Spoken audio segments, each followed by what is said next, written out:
সবাইকে শুভ সময় জানাচ্ছি ওয়াশিংটন ডিসি থেকে দস্তগীর জাহাঙ্গীর। দর্শক শ্রোতা, আপনারা জানেন যে 5ই অগস্টের পর থেকে আমরা বাংলাদেশের রাজনৈতিক পরিস্থিতি, শুধু আমরা নয়, পশ্চিমা গণমাধ্যম, স্পেশালি আপনারা যদি লক্ষ্য করেন যুক্তরাজ্যের যে সকল প্রভাবশালী গণমাধ্যম রয়েছে এবং যুক্তরাষ্ট্রের যে সকল প্রভাবশালী গণমাধ্যম রয়েছে, আমি নাম যদি বলি, উদাহরণ দেওয়া যায় অনেকগুলো, তারপরে শুধু সংক্ষেপে বলবো। নিউ ইয়র্ক টাইমস গত 2 সপ্তাহ পূর্বেই বাংলাদেশের বর্তমান রাজনৈতিক পরিস্থিতি এবং সেখানে যে উগ্রবাদের চারণভূমি হিসাবে আমার বর্তমান ইন্টারিম গভর্নমেন্টের যে প্রধান উপদেষ্টা, তার নেতৃত্বে যে উগ্রবাদের উত্থান ঘটছে বাংলাদেশে, সেই বিষয়টি নিয়ে আমরা সর্বদাই সোচ্চার কথা বলছি। আমাদের সাথে গবেষকরা আসছেন, বিশ্লেষকরা আসছেন, তারা তাদের বিশ্লেষণের কথা বলে যাচ্ছেন। কিন্তু আপনারা জানেন যে বাংলাদেশের এই ইন্টারিম গভর্নমেন্টের স্বরাষ্ট্র উপদেষ্টা গত 24 ঘন্টা আগে, যিনি সরাসরি প্রেসের সামনে বা আমরা বলবো অন দা রেকর্ডে, উনি বলেছেন যে বাংলাদেশের পুলিশ বাহিনীর যারা, যদি তারা বাংলাদেশ আওয়ামী লীগের মিছিল সমাবেশ এসবগুলোকে আক্রমণ না করে, প্রতিহত না করে, বন্ধ না করে, তাহলে তাদের বিরুদ্ধে ব্যবস্থা নেওয়া হবে। তারই পরিপ্রেক্ষিতে আজকে আমাদের আলোচকদের কাছে আমাদের প্রশ্ন থাকবে যে গণগ্রেফতার সেটা চলছে গত বছরের 5ই অগস্ট থেকে। হামলা, মামলা, খুন, এই বিষয়গুলো বাংলাদেশে এখন প্রতিনিয়ত, এবং তা যখনই দেখা যাচ্ছে সেখানে জয় বাংলা, বঙ্গবন্ধু, বাংলাদেশ আওয়ামী লীগ 71, 52, এই বিষয়গুলো যখনই বলা হচ্ছে তখনই আওয়ামী লীগ ট্যাগ দিয়ে যেটা নিয়ে আমাদের কোশ্চেন থাকবে। গত 5ই অগস্ট ইতিমধ্যে আমরা জানি, এটা নিয়ে আর তর্ক বিতর্ক একদমই নেই, যে এই বিষয়টা ছিল সম্পূর্ণ মেটিকুলাসলি ডিজাইন, যেটা ডিজাইন কর্তা নিজেই বারবার বলেছেন। এবং বাংলাদেশের এই ইন্টারিম গভর্নমেন্টের উপদেষ্টাদের মধ্যে কাউকে মন্তব্য করতে শুনেছি যে জাপানের সাথে আমেরিকার সম্পর্ক, অতএব এই যে তুলনা, এই যে অস্বাভাবিক তুলনা, এই যে জিঘাংসা আওয়ামী লীগের উপর যে জিজ্ঞাসা, এটা কি 71-এর পরাজয়ের প্রতিশোধ হিসাবে এই স্বরাষ্ট্র উপদেষ্টা আক্রমণ চালাচ্ছেন পুলিশ দিয়ে? আমি যাচ্ছি জিয়া করিম, আমাদের রাজনৈতিক বিশ্লেষকের কাছে। আওয়ামী লীগের ইতিহাস বাংলাদেশের ইতিহাস। আপনি যদি দেখেন, তখন সেক্টর কমান্ডার ইবনে জিয়াউর রহমান ও বঙ্গবন্ধুর পক্ষে স্বাধীনতার সংগ্রামের ঘোষণা দিয়েছিলেন আর্মির পক্ষ। ওনার যে বক্তব্যটা সেটা ছিল 27শে মার্চ, এবং সেটা বঙ্গবন্ধুর পক্ষে, এবং উনি জয় বাংলা, জয় বঙ্গবন্ধু বলেই শেষ করেছিলেন। সেখানে আমরা ভয় পাই।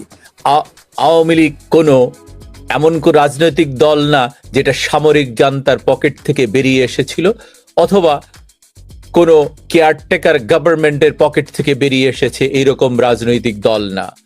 আওয়ামী লীগের নেতাকর্মীরা, আওয়ামী লীগের যারা নেতাকর্মী আছে, তারা 3 প্রজন্ম 4 প্রজন্মের রাজনীতি করে, 1 প্রজন্মের না, 4 প্রজন্মের রাজনীতি করে।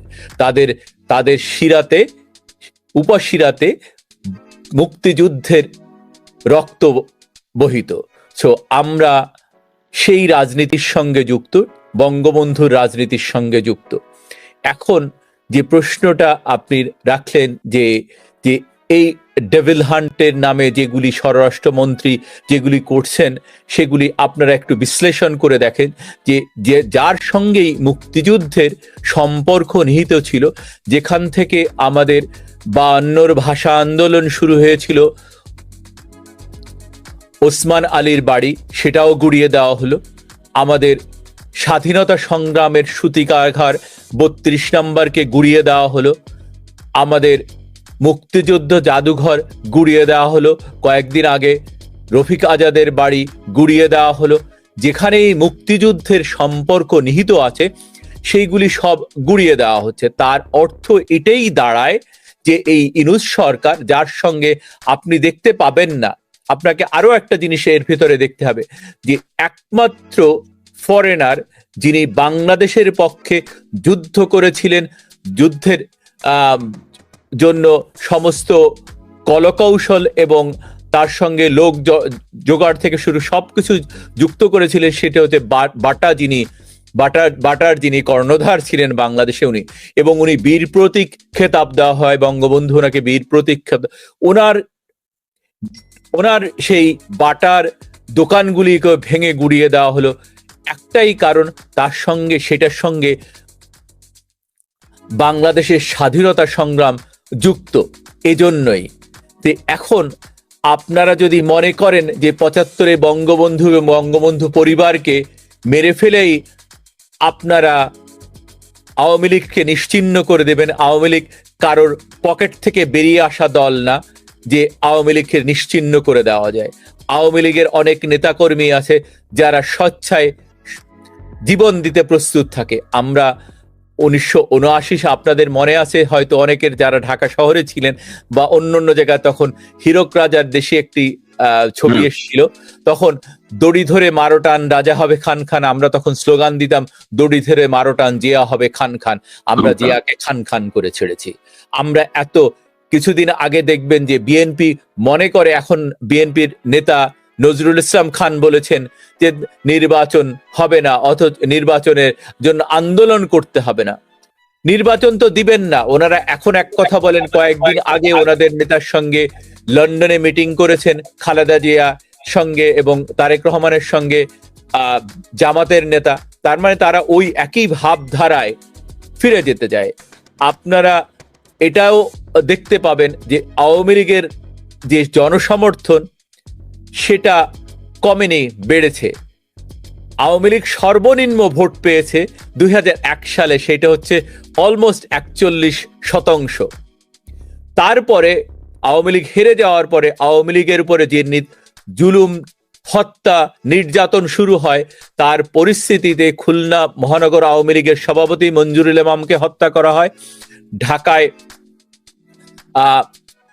হাসিনুল্লাহ মাস্টারকে হত্যা করা হয়, সিলেটে শাহ এএসএম কিবরিয়াকে হত্যা করা হয়, ময়মনসিংহে মমতাজউদ্দিনকে হত্যা করা হয়, 21শে আগস্ট আইবি রহমান এবং শেখ হাসিনাকে হত্যা করার জন্য যে গ্রেনেড হামলা করা হয়, সেখানে আইবি রহমান সহ অন্য অনেক কর্মী জীবন দিয়েছে।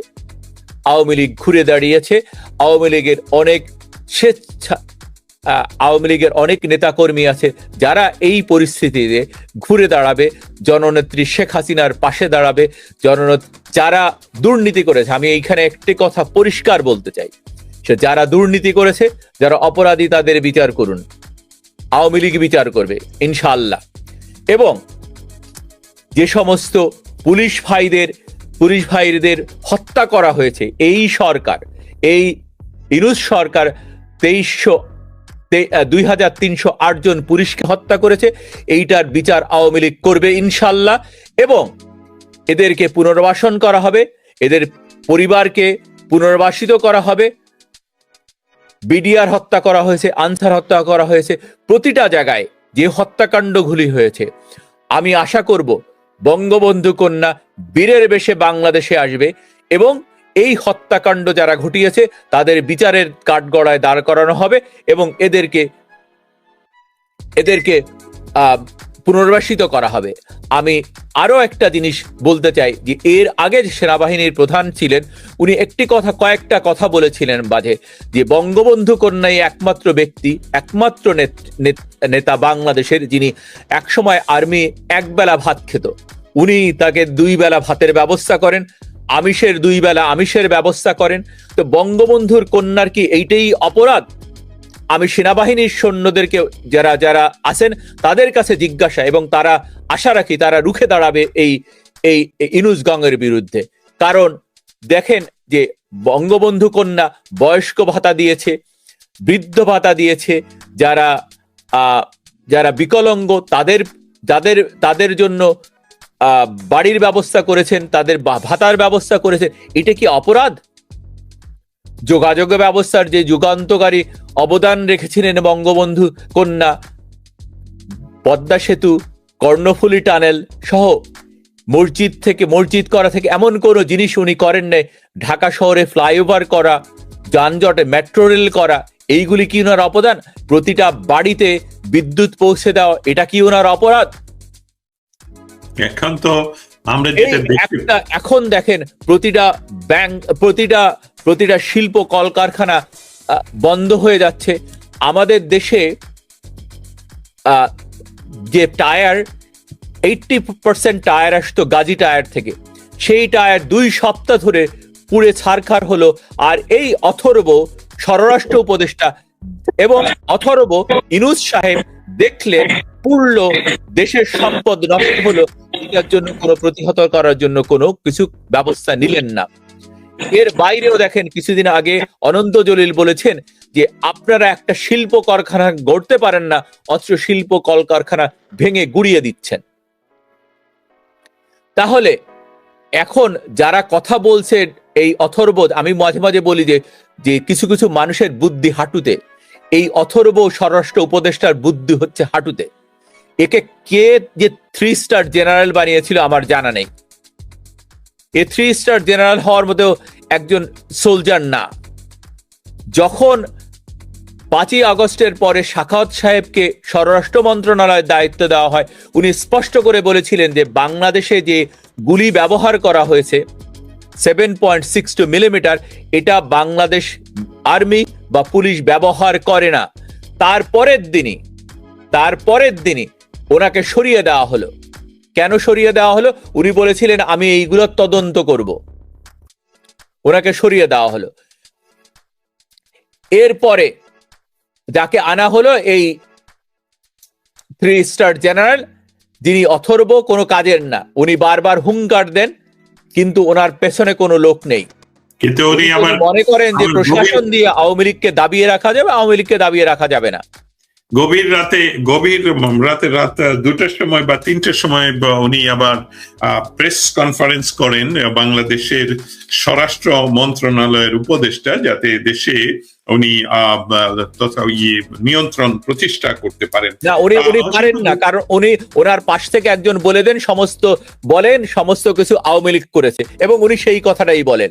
যখন টেবিল হান্টের নামে, যখন ওই যে ভাই বলতেছিলেন যে সুজাত ভাই, যে যখন গাজীপুরে গেল মাঠ দেওয়া হলো, তখন উনি তাদেরকে না ধরে যারা ঘোষণা দিয়ে বঙ্গবন্ধুর বাড়ি ভেঙে দিল, ওসমান আলীর বাড়ি ভেঙে দিল, অথবা জাদুঘর মুক্তিযুদ্ধের জাদুঘর পুড়িয়ে দিল, তাদেরকে ধরলেন না। উনি ধরেন কাদের?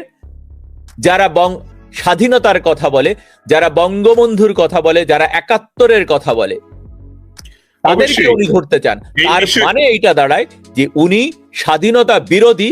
ইউনূস সাহেব কেউ কি দেখাতে পারবেন যে 71 সালে উনি কোনো কিছু করেছেন? আবেদ, যিনি এই যে ব্রাক বিশ্ববিদ্যালয় আড়ং করেছেন, ওনার অনেক অবদান। আর উনি শান্তিতে নোবেল কিভাবে পান? উনি তো ইকোনমিস্ট। অবস্থান আমাদের দেখেন, সাংবাদিকদের বিরুদ্ধে যে নির্যাতন, 6000 উপরে সাংবাদিক বিরুদ্ধে মামলা, 500 প্রেস অফিসে হামলা, 6 সাংবাদিক হত্যা, 18 গ্রেপ্তার, 1000 সাংবাদিক আহত, 1000 উপরে মানুষ চাকরি।